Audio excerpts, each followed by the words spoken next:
Merry Christmas everyone. This is the third and final Christmas video I'm doing this year.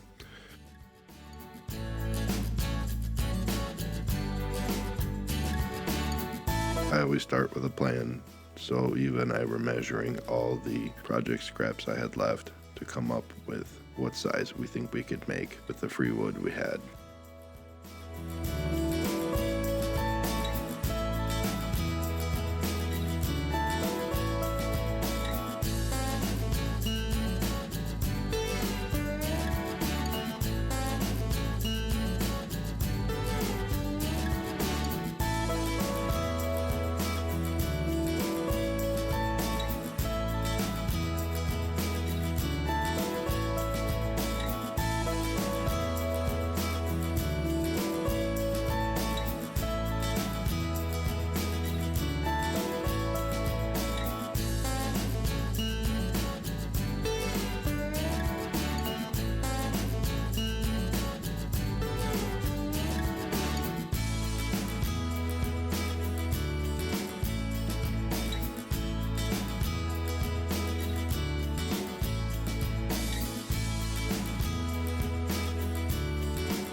So this design is my attempt at an improvement over the old one. The old design just had two 2x4s crisscrossed with each other. It wasn't as stable as I thought it would be because they're not that heavy. So this version, I'm doing the crisscross with a couple of outriggers. So basically now it looks like a Star Trek ship. So.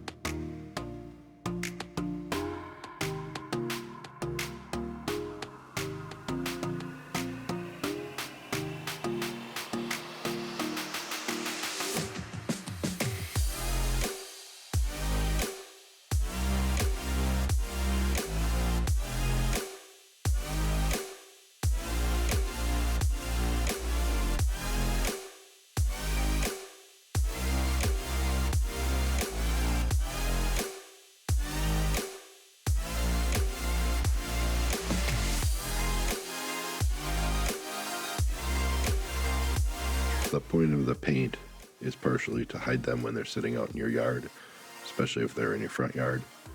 These ones will be hidden behind my fence, but you get the idea. The other point is I don't want to use pressure treated wood. I'm just using regular wood. I want these things to last, which means 20 or 30 years of a month outside. So just coating them in a candy shell should give them a fighting chance.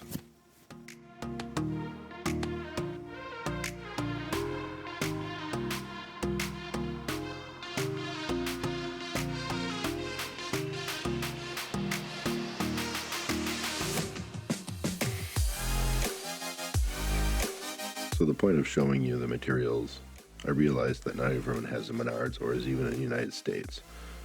I'm showing you the materials so you know what to go shopping for or to get an idea of what to shop for. The common thread here is cheap.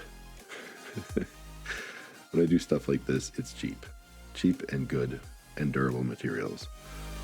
I think I'm all in per light for $35, including the $6 a piece bulbs.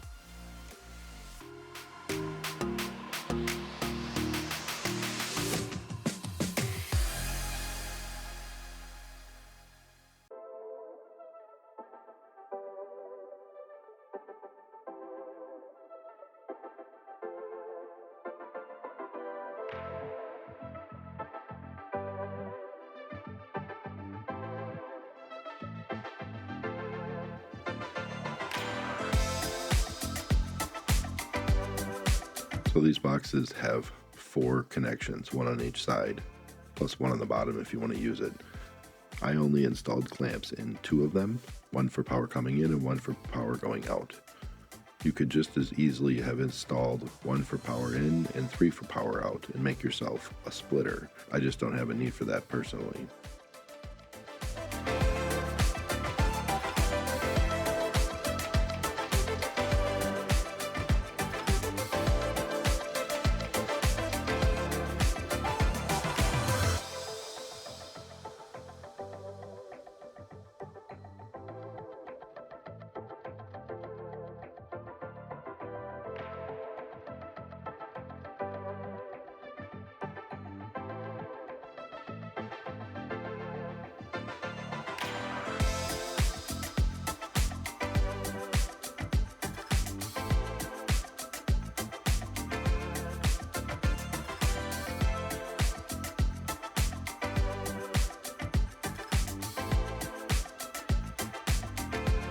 The wiring is typical white to white, black to black, green to green. The only exception is that you need to run an extra green wire to the grounding screw of the box so that the metal box is grounded.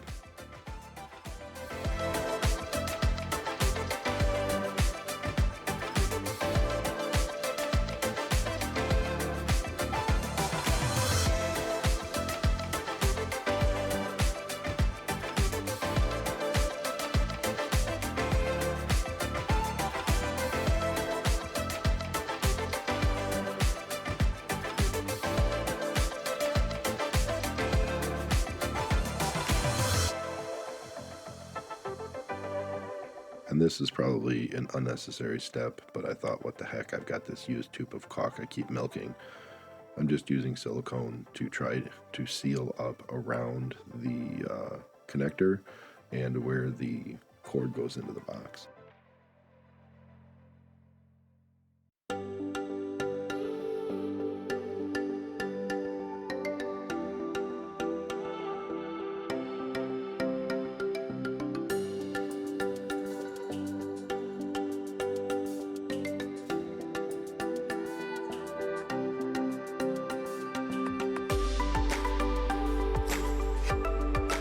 I shot this angle specifically so you could actually see me attach the ground wire to the box.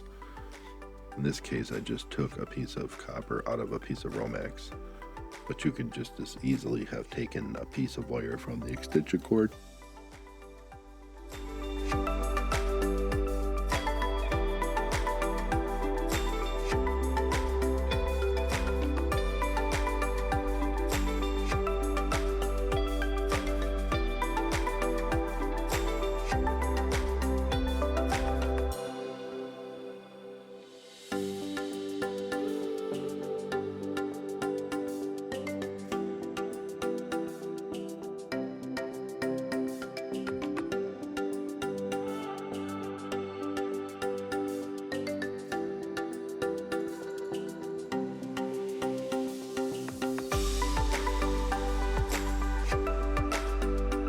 I'm not sure if you caught it earlier when I did it the first time here. When you put these together, you have to put the gasket on before you connect the wires. And then when I went to go attach the top to the bottom, everything was in its place, and it's very easy to line up the two screws.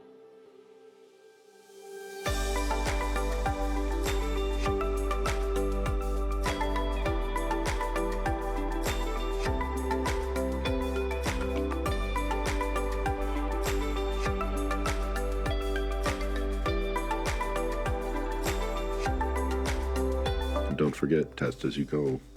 You'll notice that I tested the wiring before I screwed the box together. And then here I'm testing the final assemblies to make sure everything works as intended.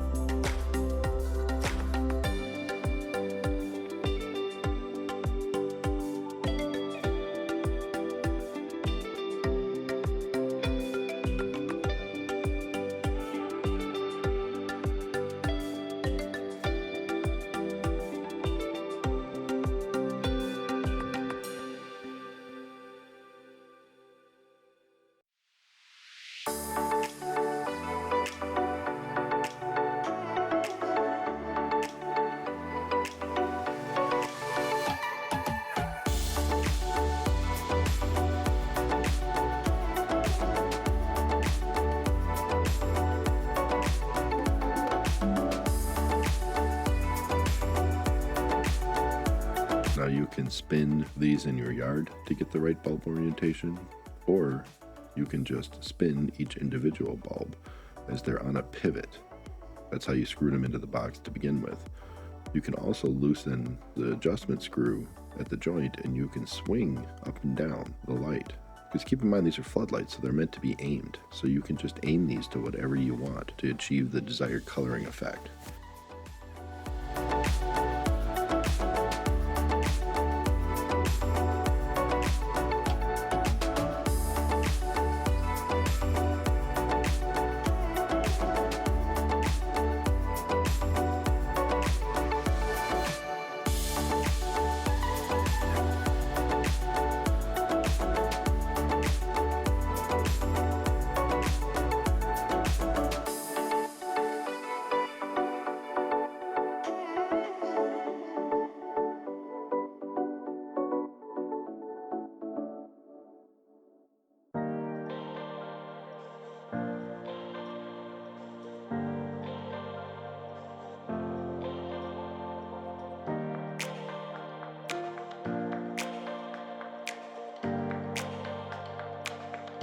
So the original lights I built 6 years ago, and this is what my house has looked like every year for the last 6 years.